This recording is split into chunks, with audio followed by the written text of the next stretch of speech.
Alright, ladies and gentlemen, I'm your host, Chris Crenshaw, and we are live from the 704 once again for episode 137 of the 815 Exchange.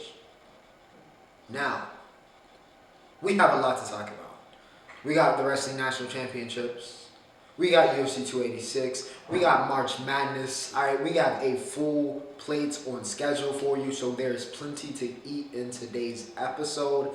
As always, because it's going to be very important because this may be a longer episode, timestamps are provided in the description, so if you need to, go ahead and, jump. You really want to hear me talk about collegiate wrestling, Yianni 4 times, you want to hear me talk about that, you can skip ahead. You want to hear me talk about Purdue getting murked, we can skip ahead to college basketball. Whatever you want, timestamps are provided in the description, along with all of my social media links can be found there, and also in the outro. But without further ado, ladies and gentlemen, also, remember to like, share, and subscribe if you guys are enjoying the content. It is, y'all been going crazy, okay? Last week I hit 900. By the end of the week, I hit 960. I don't even know what it's at right now. Yeah, 973, okay? Y'all are, the support has been absolutely insane, so super duper appreciative. Again, thanks for everything, guys. Getting mighty close to that immortal 1,000 mark, which would be huge. That would be huge for this channel. So yeah, just a super duper appreciative of you guys. You guys are just, it's been insane. It's been insane past couple weeks. I was really busy, and just like I said last week, y'all been lifting the mood. So yeah, super duper appreciative. But without further ado, for y'all here for the sports content, let's get straight to it, man. UFC 286. Now we've got both Champions League and UFC, but we're gonna run UFC first. Because I feel like it, alright? I'm going to just be honest, because I feel like it. We have the Trilogy. I didn't do the preview last week, but, I apologize. But we are here. We have the Trilogy. It was the headliner. We were in London town. Leon, Rocky Edwards taking on the Nigerian Nightmare, Kamaru Usman. Of course, Usman, famed head kick he received from Rocky last year. Headshot, pound for pound, dead. Which was chanted by the crowd in London over and over and over again, as a nice little reminder. But this was a very interesting fight. Of course, Leon, as we now know, as you should know, got the majority decision. He won over Usman. But just to talk about the fight overall, I feel like it could have gone. It depends on how you score. You know what I mean? I think that's kind of what this kind of came down to. I don't think there was really necessarily a clear winner. I could have seen an argument for Usman. I could have seen an argument for Leon. It just kind of depends. I think Leon really hurt himself in all of the penalties. All of the fouls, all of the nut shots, the cage grab. That was one of the all-time bad, blatant fence grabs I have ever seen. I have ever seen. He grabbed the fence so hard, the fence caved in from how hard he was grabbing. He was holding on to that fence for dear life. So Leon fought a very sloppy fight, I felt, early on, even though he won some of those rounds. But it was just an interesting fight. It was a very hard fight to score because Usman was getting, you could say he had more control, which he did in this fight, but he wasn't really doing anything with it. And I think that's ultimately what cost him. He also looked a lot slower in this fight. I noticed that even from the first round. It seems like some of that athleticism, and you see it happen. Sometimes it's that loss, it's that knockout loss, whatever it is, and suddenly fighters just aren't the same. He didn't look like prime Kamaru Usman in this fight. He looked like he was starting on that downcline because that speed just wasn't there. It looked like he was punching in molasses. To be honest, the speed difference was clear. Leon definitely won this fight off of the kicks, though. It was just working all day, the work to the legs, and especially the work to the body. The left kick, it was beautiful. He was trying to set up the head kick, didn't get it to work, but it was effective enough. The knees, just the precision striking. I think he had more significant strikes, and that's really the reason why the decision went to his favor. Leon's era begins. Unfortunately, for some reason, Colby Covington is the #1 contender. For reasons I do not know. For beating Jorge Masvidal off a 2-loss losing streak. right? Like almost 2 years ago. And Kobe Covington is now, nothing against Kobe. Why is he the number one contender? Why is it not Belal? Because that's who I would think would be the number one contender. But I digress. For whatever reason, maybe political, maybe just money, Dana wants Kobe to be the number one contender. It is what it is. Hopefully Leon works him again. Nothing actually against Kobe. It's just I don't think he deserves a title shot. He can fight somebody else. Prove that you got it. Go fight Shockbot. Go fight Shockbot. You beat Shockbot. You can have another go. But I don't really deem him too worthy. But anyways, Leon takes on Usman. His era begins. Justin Gaethje and Rafael Fiziev went to a war as expected. Another majority decision. Gaethje got it done. Because he went Super Saiyan in that third round, just went to a different level. Hell, Gaethje got a takedown in this fight, and that is his first takedown in his entire UFC career. So congrats to JG. Of course, he hit the backflip after the win. But yeah, Fiziev, that eye was butchered. But yeah, Gaethje, again, one of the pound-for-pound most entertaining fighters in the history of the company. He delivers again. Fiziev, again, wants a willing dance partner, and he gets it done. Vittori Udi's Doladazi. I'm just going to round up a little bit the rest of the card. The Orc. I don't know about this one, I'm going to be completely honest. I think he benefited from the fact that he has a granite chin because he took some licks in this, and I feel like this could have been, could have gone the other way, but it is what it is. Vittori gets the win. Mokaev was in the meanest the knee bar got cranked. Looked like he tore everything in his knee. Somehow he comes around and gets the sub in that fight. I do not know how. And my beat Casey O'Neill, also on the main card. But yeah, UFC 286. Solid card. Not the deepest card, to be completely honest. But yeah, once again, Trevor Whitman's boys go 1-for-1. And of course, it looks like it's Rocky's era. We'll see what he does against Kobe because I'm just going to concede and be like, it's going to be Kobe. There's nothing really we can do about it. It's going to be Kobe. Uncle Dana's going to do what Uncle Dana wants to do. Alright? It is what it is. Champions League. Nothing too thrilling in this first matchup. Alright, Inter and Porto. Inter was already up on, so they didn't really need to do too much. Finished 0-0. Nothing really of claim. Was the most exciting match, so I'm not going to spend too much time on it, but Inter moves on. 0-0 draw. However, my goodness, Erling Haaland, the machine is back. Alright, we said this I think 2 weeks ago when he scored for the first time in a little bit. The machine is back, okay? He is back in full effect, and he is a bad man. The man scored 8 goals in a week, okay? He had not 1, not 2, not 3, not 4, but 5 goals against Leipzig here in the second leg. Man City won 7-0. Then on the weekend against Burnley, he had a hat-trick. Haaland has gone to another level right now. Again, I'm not going to give him the deem of, but he is certainly, which he's been for a while, one of the best strikers on God's green earth. And I think there's starting to become a very, very fair argument that he might be the best number 9 on God's green earth. But yeah, Man City is rolling. Complete another domination this week. Erling Haaland, the machine, 8 goals in a week is ridiculous. 5 in 1 Champions League outing. Gives him the lead in the Champions League scores table. But yeah, just absolutely insane. Man City looking like the team to beat. Napoli takes out Frankfurt. Another striker that has been phenomenal this year. Victor Osimhen. Alright, we haven't talked about him too much on this channel, but Vic has been that guy. And he had a brace in this game to help put Napoli over Frankfurt and to leave no doubt. He's been phenomenal. That Napoli team's got a lot of good players, a lot of good talent. They've been very, very good. They've been very, very good. We'll see. They could be almost... It's kind of weird to call Napoli a Cinderella, but almost like a Cinderella potentially here in the Champions League because I guess they're not one of the top big-name teams. But Napoli still, is a team to be respected. And Victor Osimhen has been playing phenomenally. Real Madrid takes out Liverpool 1-0. Kareem Benzema, Kareem, the reigning defending Ballon d'Or winner, gets the goal. But of course, we knew this was over after the first leg. Slaughter at Anfield, in which Real Madrid won 5-2. So it wasn't really any surprise that they got it done here again. They did, however, lose El Clasico and got swept by Barca. So not all was good for Real Madrid this week. But yeah, they did get the win over Liverpool and advance here in the Champions League. Entertainment. John Wick comes out this week. Probably going to go see that. Rest in peace to Lance Riddick as well, while we're on the subject.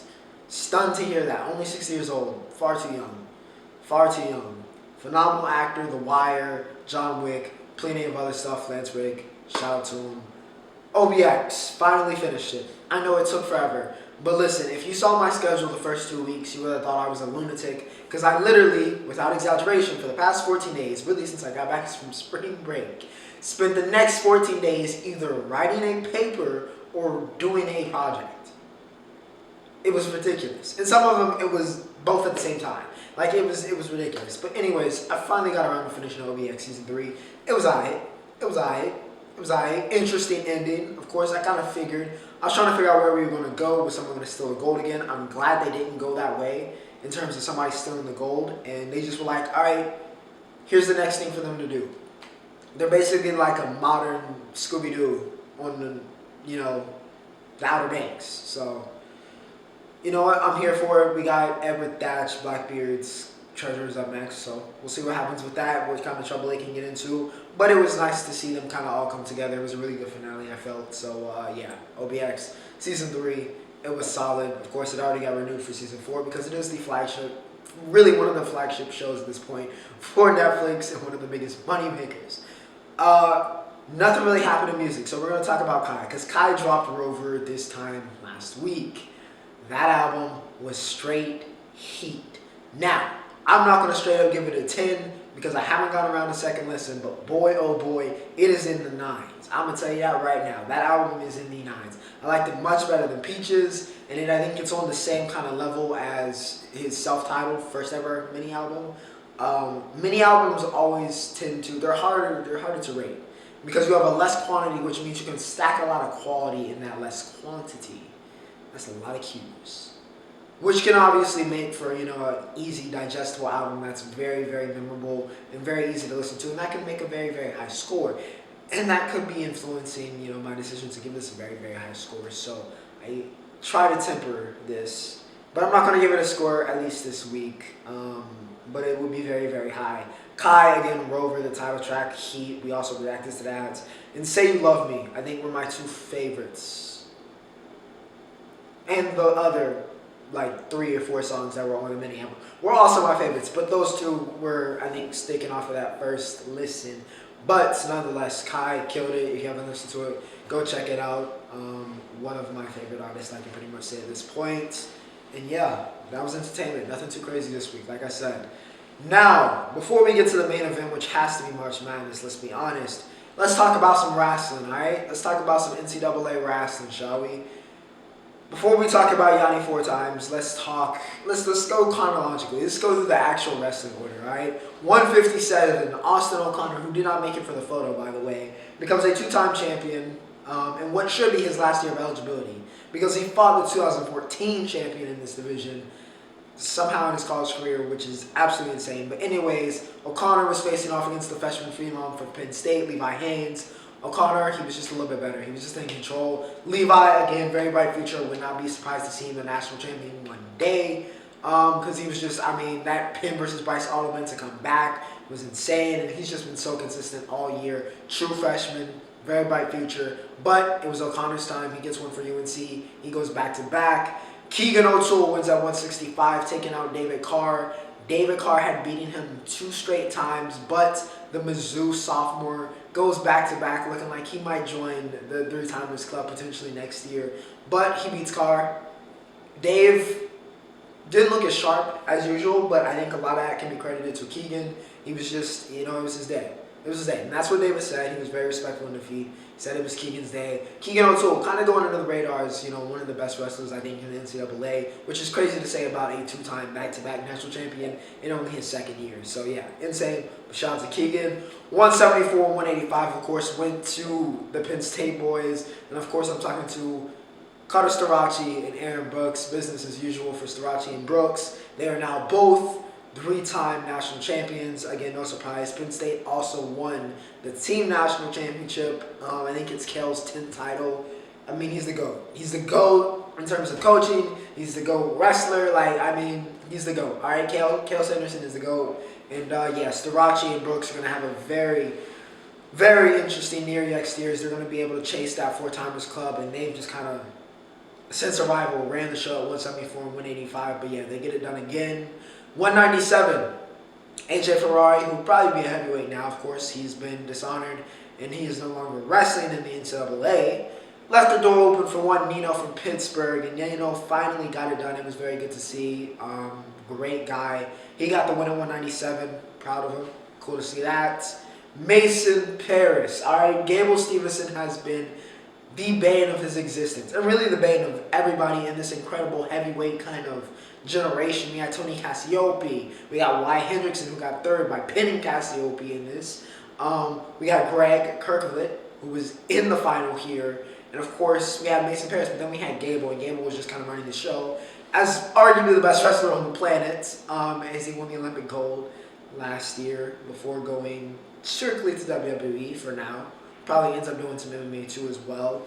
But yes, with the door open, who would come up and who would become the heavyweight king? Well, it would be Mason Paris. He was the best heavyweight wrestler all year, I'm going to be completely honest. He was a step ahead of everybody. He takes out Kirk, and he becomes king at heavyweight. Congratulations. I know some people were like, oh, you only won it because Gable's gone. But listen, all right, they had some great battles. And you know what? Mason proved that he was a champion. He was the best of the best. He could have easily fell off, let some of the young guys, Colton Schultz, come up, clip him. Didn't let it happen. And yeah, he gets his heavyweight title, which is a pretty great career honor for him. 125 going back down. Pat Glory was the best 125er in this tournament. Spencer Lee got clipped. All right, not only that, he got sticked. Matt Ramos sticked one of the greatest wrestlers of all time. Absolute insanity. I mean, Ramos looked like he just had a leg up on Spence that entire. Something about the aura of him. From the moment he entered that mat, he just showed no fear of Spence, and you could feel the confidence radiating off him that he believed he could win it. And I started thinking, yo, he might outpoint him, but I did not expect him to stick Spencer, to pin Spencer Lee. 3-time, going on 4-time national champion, Spencer Lee. Insanity. Of all of the March Madness upsets, that may have been the biggest one, regardless of sport. And that is not me being an exaggeration, with all due respect to Fairleigh Dickinson and Purdue, who we're going to talk about in the next segment. But yeah, absolute insanity. Ramos stick spins, but then Pat goes and gets it back in blood for Princeton. They get it done. Let's talk positively about Cornell, all right? Because they were up. Vito, he's an Olympic bronze medalist or silver medalist. I always thought he was going to have a chance against RBY, but some people were still surprised about this. But Vito has been dominant this entire tournament, this entire season, and he was dominant in this matchup. I mean, dominated RBY. I haven't seen RBY get beat like that since his freshman year. I mean, it was a sight to see. Not that I have anything against RBY. It's just Vito was that good. It was beautiful wrestling. 133. He dominates. He gets the title. Andrew Alvarez, before I ran out of time, takes out Roy Woods at 141. Woods was looking good, but Alvarez, he was one of the highly ranked wrestlers coming out of high school, finally lives up to the hype. He gets his national championship for Northern California, by the way. And of course, Yianni 4 times, man, the boy. Yianni joins Kyle Dake, John Smith, and Logan Stieber in that 4-timers club. Of course, that makes him one of the greatest of all time, but we knew Yianni was the GOAT before this. He takes out Sammy Sasso in a good little scrap. And Yianni, I mean, what more is there to say? Man goes by one name, and he's earned it. Form-time champion. Of course, 2 of those years were robbed away, so we'd probably done this a little bit earlier if it wasn't for COVID. But nonetheless, Yianni gets it done 4 times. Congrats to the boy. College basketball, all right? NCAA Tournament, March Madness time. Now, I know y'all are expecting me to be, oh, we're up in pain because Duke lost, okay? I foresaw this, okay? This was not a surprise. Still a successful season. Okay, I'm gonna get the elephant in the room out of the way. I'm not mad at it. Tennessee's a good team. Again, they would probably be a national championship contender if Zakai wasn't hurt. So listen, I ain't mad at it. It was always gonna be a 50-50. It is what it is. ACC champions, undefeated at home. Overall successful season for Shire. I'll miss the second half of the season team. First half of this team, I can probably forget, but the second half, I'll miss the guys. But yeah. It is what it is. Now let's talk about the more important stuff, like the other really, really major upsets. Like number 1 Purdue joining Virginia, who we're going to talk about next, in the immortal club of I'm a number 1 seed who lost to a number 16 seed. Now, they didn't lose by 20. like Virginia did to UMBC. But Fairleigh Dickinson probably should not even be in this tournament, with all due respect. I mean, they're here on a technicality. They're arguably ranked as the worst team in this tournament. They were a play-in 16 seed. Oh, and by the way, they are the shortest team in the country. No exaggerations. Of all the teams in D1, they are the shortest team in the country. And they were facing the tallest team in the country. But you know what? FDU put on for us short kings, and they got the win. They pulled off the huge upset, 63-58. All right, Sean Moore was playing out of his mind, especially in that second half. He stepped up big time, 19 points, which was definitely his season high, probably a career high as well. But yeah, he was doing everything, both sides of the ball. He looked incredible. Zach Edey was the only man that did anything of note for Purdue. He had 21 and 15, but unfortunately he was the only one that showed up to play basketball for Purdue because their guard play, which was always going to be their undoing, because you have that strength in the interior. But besides Edey, it was a lot of suspect players everywhere. And that's why I didn't have them out. I did not put them in my Final Four. I had them nowhere near the national championship because I just knew they were going to get clipped. I just didn't expect it to be second round or first round. I did not expect that. I don't think anybody did. But FDU puts on for the short kings. They get it done 63-58. One of the biggest upsets in the history of the NCAA tournament. Only thus the second 16 seed. The first ever playing 16 seed to win. So, yeah, just insanity. FGU ended up losing yesterday, however, to FAU in their bid to go to the Sweet 16. However, FAU is not a Cinderella. They are, in fact, supervillains because Mr. Elijah Martin thought it was a grand idea and he thought he was Zion to go for, at the end of the game, no reason to do it, just run the clock out. You wouldn't even got a shot clock violation and got a turnover for your stats, my boy. You thought it was a grand old idea to go for a 360 windmill, which you cannot hit. You can't hit, and you missed terribly, embarrassed yourself, and then had the audacity, because your feelings were hurt, to keep chirping in the line. Just revolting behavior. I so sincerely hope that Tennessee beats the brakes off of FAU, and that's coming from that goes to a school in the Conference USA. I should probably be rooting for FAU, but I am wishing for their downfall. But it is what it is. Yeah, but shout out to FDU. Insanity. Furman took out UVA. Speaking about that UVA team, yeah, they lost in the first round again. Virginia. Man, what did y'all sell to win that national championship? Just because it's just been bad. I mean, it's just been upset after upset. You and Purdue, I mean, y'all just love getting upset by these double-digit seeds in the national. I mean, y'all love it. At least UVA has a national championship, though. But anyways, UVA had this game won. Simply put. they had this game won. But then the ACC leader in games, wins, and minutes, fifth-year senior, all ACC defensive team selection, all ACC team selection, hell, national champion, Kihei Clark, made one of the most boneheaded, dumb, stupid decisions we have seen in college basketball in quite some time. I probably use that for the picture, which, it gets the point across. Of course, you're going to get trapped at the end. They're going to, he had multiple options, right? He went into Coffin's corner, which was a mistake from there. But anyways, it's not the end of the world. You can either hold on to the ball, take the 5-second, defense gets to reset. You can call the timeout that you have and reset. You can throw it to the open man on your right. You can throw it to the open man on your left.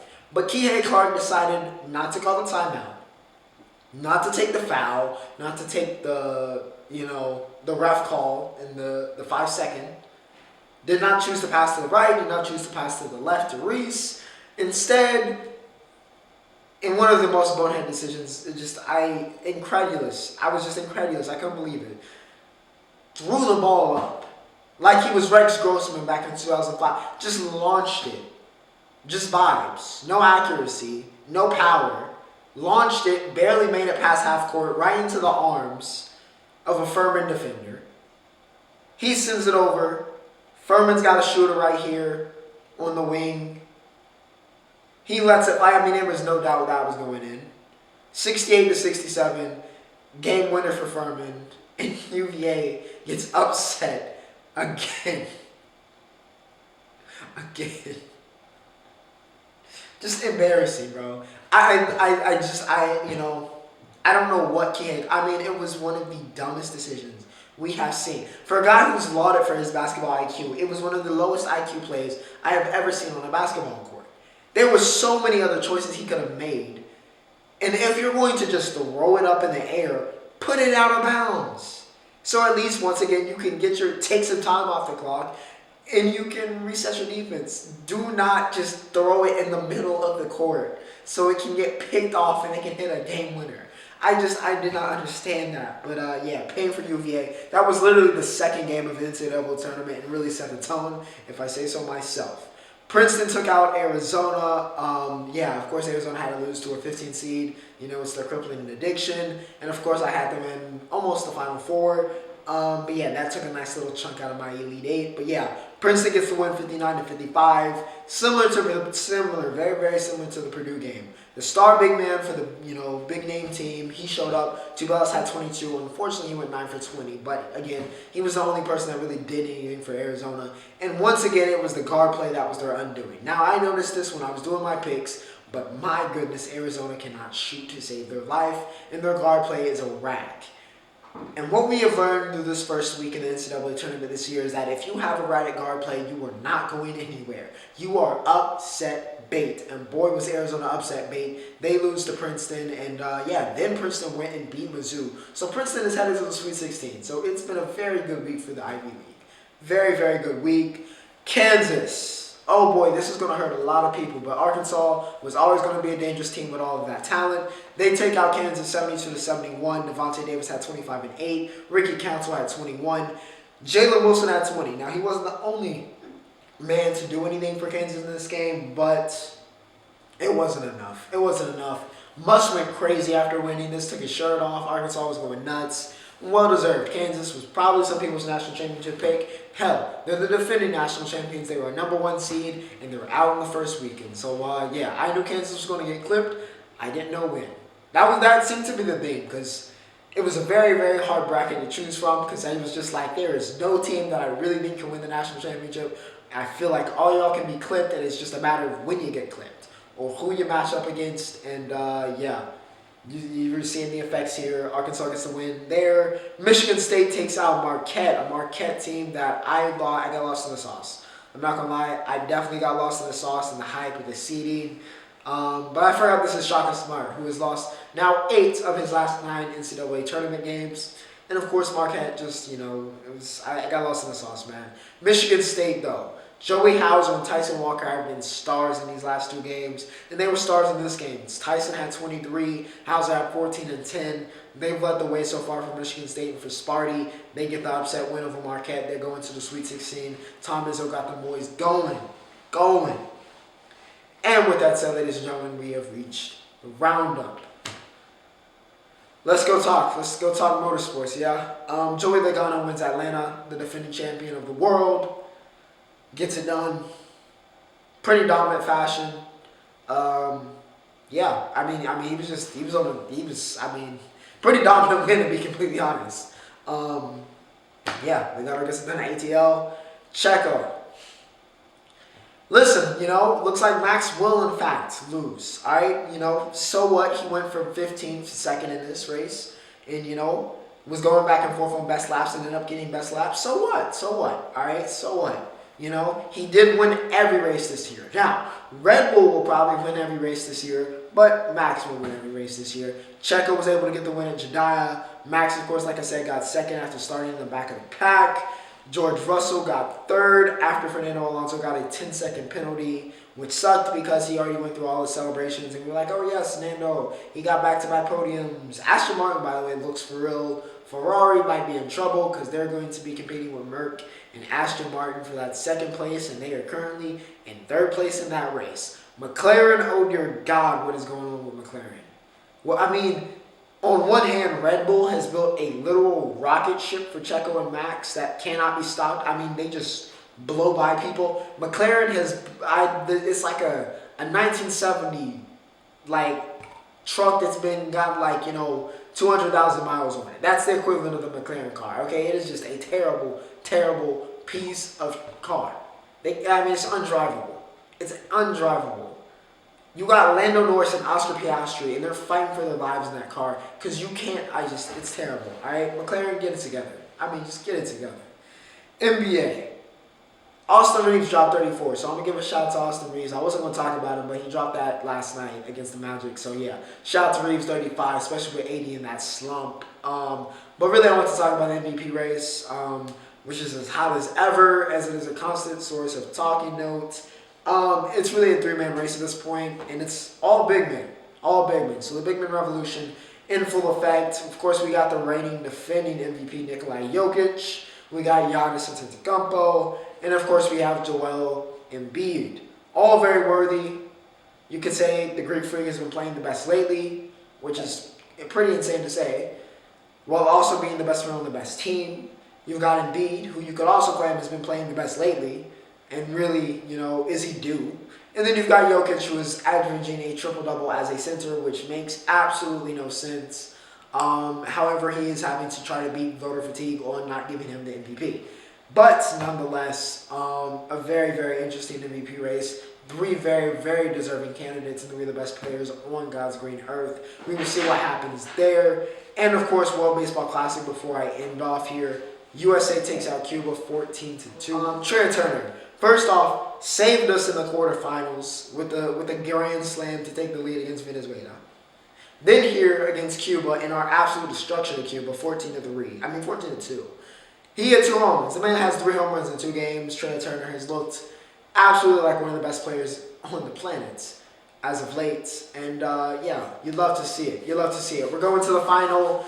Offense finally clicking like it's supposed to. We'll see if the pitching can hold on. We will be playing either, which will probably be on by the time you're watching this, either Mexico or Japan. Of course, Japan has that all-world rotation. But Mexico's been very good. Randy Rosarina, a lot of people talking about he's been the best player. We'll see what happens. 2 very talented teams. I'm not going to lie, I want to see us play Japan. But we will see what happens. Should be interesting. World Baseball Classic. I know a lot of people have been like Edwin Diaz injury, the Jose Altuve injury. Is it worth it? Is it even that big of a... Have you seen the fans? Have you seen the way the players are reacting? This is a big event. This is an event that matters, all right? People, I'm interested in the World Baseball, okay? People love this event. Embrace it, all right? It's a big event. People care. The players care. The fans care. Stop being downers. Stop being like, oh, does it really matter? Yes, it matters. It matters. It's very blatantly clear by the roar of every single crowd in every single stadium we've been in that this matters. By the way the players are reacting, this matters, all right? This matters. World Baseball Classic matters. There's nothing wrong with that. It's been a great tournament so far. We will see who wins it next week, and we'll talk about it then. But for now, for episode 137, once again, thanks for all the love lately, guys. Getting very close to 1,000, like I said. Just past 970, so yeah, y'all been blessed. Without further ado, ladies and gentlemen, Ocho, signing off.